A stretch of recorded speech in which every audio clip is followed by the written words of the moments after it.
Welcome back, guys. In today's video, I'm going to be showing you guys how I designed and built this awesome heat set press. And if you guys aren't familiar with what a heat set press is or what it does, it allows you to take small threaded brass inserts and embed them into your 3D printed parts for stronger threaded connections. Now, those little brass inserts can be found in kits, and you can get those from McMaster-Carr. You can buy them individually from McMaster-Carr or various other places on the internet. I'll post a link in the description as to where you can find some of these things.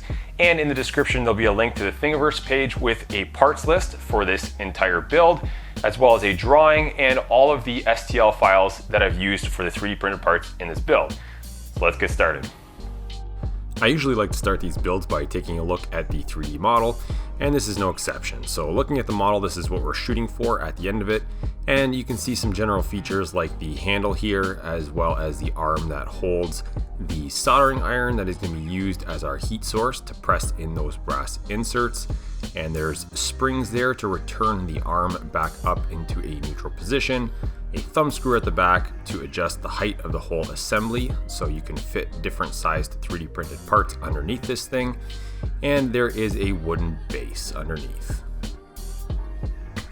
In addition to the 3D model, I've also created a drawing for you guys to reference all of the part numbers. Just a reminder, you can find this in PDF format on my Thingiverse page, link in the video description below.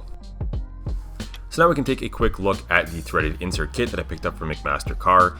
Inside of the kit, you can see all of the dividers, which are definitely handy, and the included Weller soldering iron. It comes with a chisel tip that we will not use for this style of threaded insert. So it obviously has to include the little tools that are used to transfer heat from the soldering iron to the threaded inserts. And you can see that there's a boss on the end of these tools that slides into the insert, and the camera is a little out of focus here, but it just slides in and out, and those little inserts get pressed into the plastic once they're hot enough to melt themselves and embed themselves into that plastic. These little tool tips simply install with a set screw, so you can just take them out with a little flathead screwdriver and you're ready to go. The first thing I'm going to build here is the base for the heat set press, and in the CAD model it looks like a flat piece of wood, which you're welcome to do. In my case, I decided to go the extra mile and build a little box that's going to house the heated insert kit. I'm using some 3/4 inch scrap plywood that I had laying around. I'm just going to glue up the sides, brad nail them in place, and on the back side I'm going to leave a little gap that I can fit my fingers through to push the heat set kit out when I want to access it, so it's just a little easier to access. And the top again is 3/4 inch plywood, same thing, glued and brad nailed in place. And grab my orbital sander, smooth everything up, and there I have it. I have an open faced box that the heat set kit fits in nicely. And whether you build a box or just use a flat piece of wood, you can take the bottom extrusion mount, this is just a 3D printed part, and we can use the number 6 by 3/4 inch long wood screws and secure those into the wooden base. There's 4 of these screws holding this piece in place. Next, I'm going to take my 25 series piece of aluminum extrusion from 8020. I'm going to slip that into the 3D printed base, and we have our T-nuts and button head cap screws that we're going to be using to secure the extrusion to that 3D printed foot. The T-nuts will just drop in through the top of the channel all the way down to the bottom, and there is a shoulder that I designed into the foot so that the threaded hole of the T-nut lines up perfectly with the through hole in the 3D printed foot, and that way you don't have to fool around with trying to align those two. You can just insert your button head cap screw and it should directly thread into place. So we're going to do this on all 4 channels and get all 4 button head cap screws tightened down. So now I'm going to start pressing in some of the inserts into the various 3D printed parts, and since we don't have a heat set press just yet, I'm still going to be using the soldering iron that came with the kit, but we're going to have to do our best to eyeball it and get these inserts in as plumb as possible without actually having a press. And so I'm going to line them up by hand, and starting here with the back mounting plate for the soldering iron, there are 4 heated inserts that are going to be pressed into place. And like I said, I'm just going to do this by hand. It's not too difficult. Just pay attention to getting those as plumb as possible.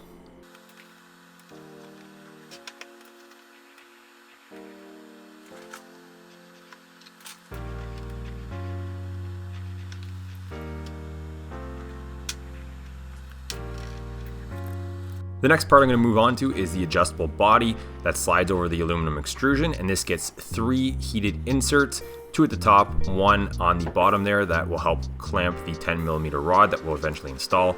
So same process here, just get them as plumb as possible by hand.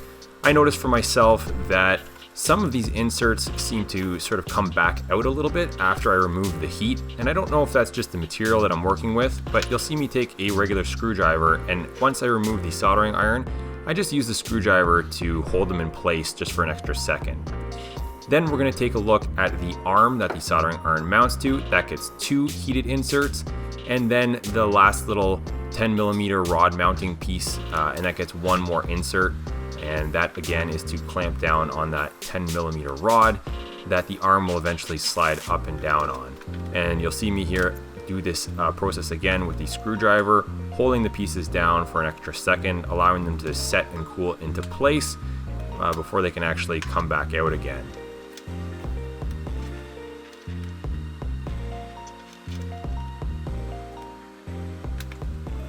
Now that we're done with all of the brass inserts, I want to talk about this mounting arm a little bit more, as it requires a little bit more attention. And so as I mentioned, it's going to be sliding up and down on this 10mm diameter steel rod, and we need this to be a nice sliding fit.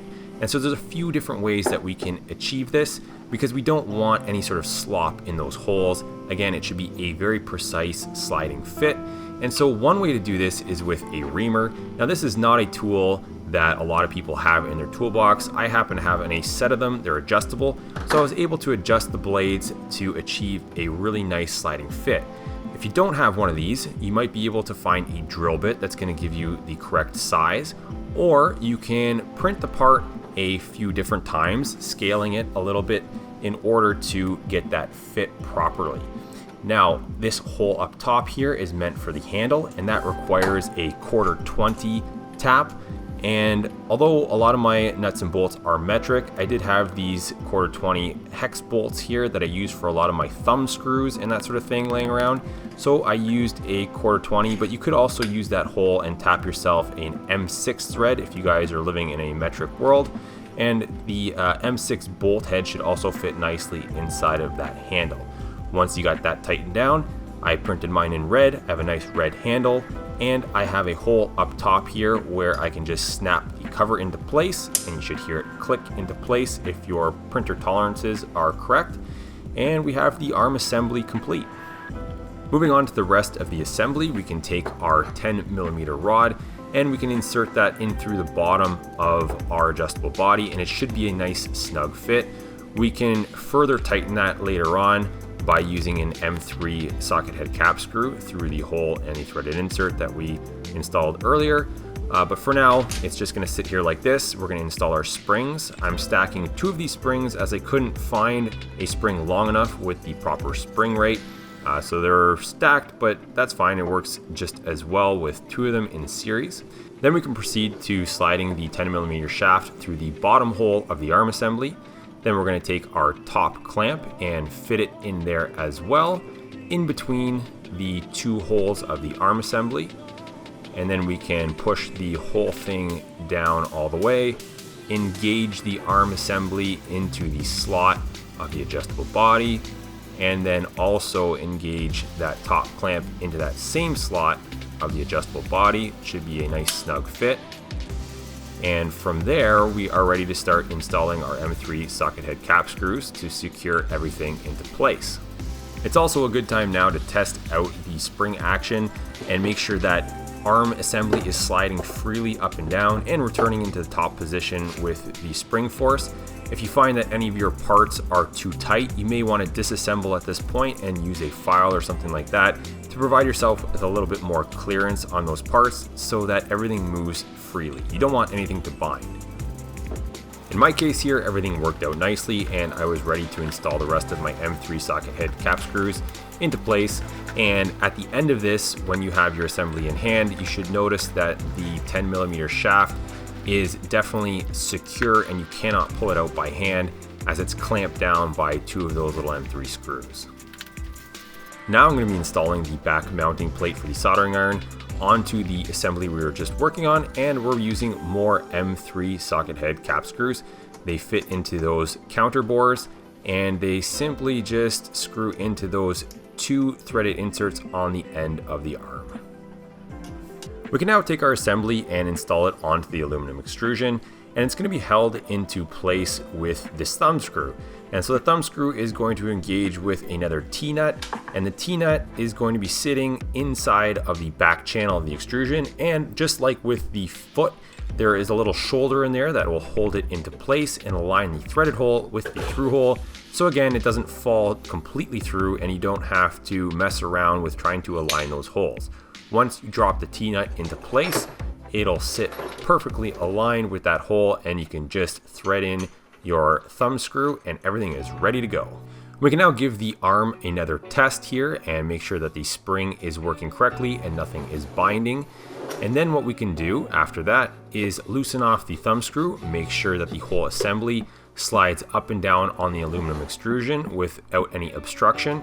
And this is obviously going to allow you to reposition the arm up and down for different sized 3D printed parts underneath of the heat set press. Finally, we can take the front mounting clamp for our soldering iron, insert our M3 socket head cap screws into those counter bores, and then tighten them down around the soldering iron. If you're using the same soldering iron, this piece here should actually kind of snap into place over top of the handle, and then it'll tighten down. I actually highly recommend this soldering iron for a few reasons. One of them is that it provides more than ample heat for heating up all sorts of different types of plastic. And also, you may have noticed in some of the previous clips, some light shining down from the bottom of the soldering iron. So there are 3 LEDs at the bottom of this soldering iron that cast down onto the part that you're working on, and you can actually see the little inserts and everything that you're working on a lot better. And so I'm going to demonstrate here the function of the heat set press. And one thing I want to also show you and bring to your attention is that the little inserts that are used to transfer heat from the soldering iron don't always fit into the designs. And so you can still use a more traditional soldering iron tip. This one here is sort of like a finer tip. Just make sure that whatever tip that you do use, it's sort of a throwaway tip that you can reuse for heating up inserts only. After you insert these and you potentially get a little bit of plastic on that tip, it's no longer going to be usable for soldering wires and using solder. So just keep that in mind. It's going to be dedicated for this heat set press. On the left hand side, you can also see that I have a fan going with a carbon filter, and that's going to suck up some of those fumes that the plastic gives off when you melt that. And I think that's pretty important because that's not something you want to be breathing in. If you guys want to see how I built that little fume extractor, I'll put a link up in the top right hand corner of the screen, and you can click on that YouTube card to follow that link. It cost me about $10 to make one of those.